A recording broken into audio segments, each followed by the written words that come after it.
ആക്രമണവും പ്രത്യാക്രമണവുമായി Iran Israel സംഘർഷം ശക്തമാവുകയാണ്.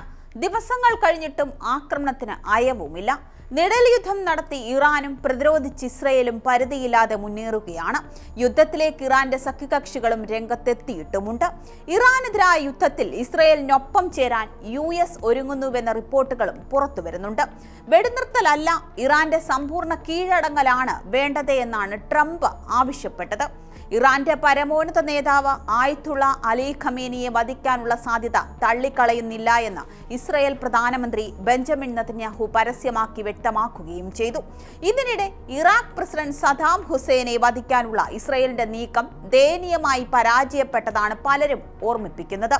1990 തുടക്കത്തിലാണ് operation ബ്രാബിൾ Bush എന്ന പേരിൽ ഇസ്രയേൽ ചാര സംഘടനയായ മൊസാദ് സദാം ഹുസൈനെ വധിക്കാൻ പദ്ധതിയിട്ടത്. എന്താണ് ഓപ്പറേഷൻ ബ്രാബിൾ ബുഷ് എന്ന് നോക്കാം. 1991 ഗൾഫ് യുദ്ധത്തിന് ശേഷമാണ് സദാമിനെ അപകടകാരിയായ ശത്രുവായി ഇസ്രയേൽ കണക്കാക്കിയിരുന്നത്. ഇറാഖിന്റെ മിസൈൽ ആക്രമണങ്ങളും അക്കാലത്ത് ഇസ്രയേൽ നേരിട്ടിരുന്നു. വൻ നാശനഷ്ടങ്ങൾക്ക് കാരണമാകുന്ന ആയുധങ്ങൾ ഇറാഖ് വികസിപ്പിക്കുന്നതായി മൊസാദ് ആരോപിക്കുകയും ചെയ്തു. ശത്രുവിനെ തുടച്ചു നീക്കാൻ ഇസ്രയേലി സൈന്യവും രഹസ്യാന്വേഷണ വിഭാഗവും ചേർന്ന പദ്ധതി തയ്യാറാക്കി. പൊതുപരിപാടിയിൽ വെച്ച് സദാമിനെ വധിക്കാനായിരുന്നു ഇസ്രയേലിന്റെ നീക്കം. ഓപ്പറേഷൻ ബ്രാബിൾ ബുഷ് നടപ്പാക്കാൻ ഇസ്രയേലിന്റെ ഏറ്റവും പ്രഗത്ഭരായ കമാൻഡോ യൂണിറ്റായ സയേററ്റ് മത്കലിനെയാണ് ചുമതലപ്പെടുത്തിയിരുന്നത്. സദാമിന്റെ ജന്മനാടായ സിക്രത്തിലെ ഒരു മരണാന്തര ചടങ്ങിൽ വെച്ച് പദ്ധതി നടപ്പാക്കാനായിരുന്നു നീക്കം. അറബികളുടെ വേഷം ധരിച്ച ഇസ്രയേലി കമാൻഡോകൾ ഈ പ്രദേശത്തേക്ക് നുഴഞ്ഞു കയറും. ചടങ്ങിനിടെ സദാമിന്റെ വാഹന വ്യൂഹത്തിന് നേരെ മിസൈലുകൾ വിക്ഷേപിക്കാനായിരുന്നു തീരുമാനം. മൊസാദ് രഹസ്യ വിവരങ്ങൾ നൽകിയപ്പോൾ IDFന്റെ ഉന്നത ഉദ്യോഗസ്ഥർ ഓപ്പറേഷൻ അംഗീകാരം നൽകി.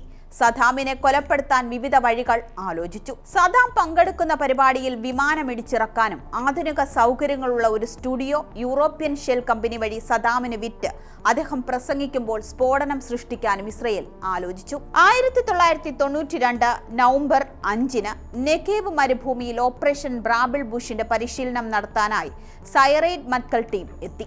ആക്രമണം ശക്തമാക്കാനായി ലൈവ് മിസൈലുകളാണ് സംഘം പരിശീലനത്തിനായി ഉപയോഗിച്ചത്. സുരക്ഷാ മാനദണ്ഡങ്ങൾ കൃത്യമായി പാലിച്ചിട്ടുണ്ട് എന്ന ഉറപ്പിലായിരുന്നു ഇത്. എന്നാൽ പരിശീലനത്തിനിടെ ഒരു സംഘാംഗം സ്വന്തം ടീമിന് നേരെ അബദ്ധത്തിൽ യഥാർത്ഥ മിസൈൽ തൊടുത്തുവിട്ടു. 5 ഉന്നത സൈനികർ കൊല്ലപ്പെടുകയും 6 പേർക്ക് ഗുരുതരമായി പരിക്കേൽക്കുകയും ചെയ്തു. പിന്നാലെ ദൗത്യം ഉടൻ തന്നെ നിർത്തിവെച്ചു. ഈ സംഭവം പിന്നീട് ജിലീം ബെഡ് ദുരന്തമെന്നാണ് അറിയപ്പെട്ടത്. ആസൂത്രണം, ആശയവിനിമയം, അപകട സാധ്യതാ വിലയിരുത്തൽ എന്നിവയിലുണ്ടായ ഗുരുതര വീഴ്ചകളാണ് അപകടത്തിന് കാരണമായത് എന്ന് പിന്നീട് അന്വേഷണത്തിൽ കണ്ടെത്തി.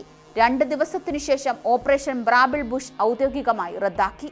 കമാൻഡോകളുടെ മരണപ്പെട്ടത് വർഷങ്ങളോളം പൊതുജനങ്ങളിൽ നിന്ന് ഇസ്രയേൽ രഹസ്യമായി സൂക്ഷിച്ചിരുന്നു. ഇപ്പോൾ 3 പതിറ്റാണ്ടുകൾക്ക് ശേഷമാണ് മറ്റൊരു രാജ്യത്തിന്റെ ഉന്നത നേതാവിനെ ഇസ്രയേൽ ഉന്നം വയ്ക്കുന്നത്.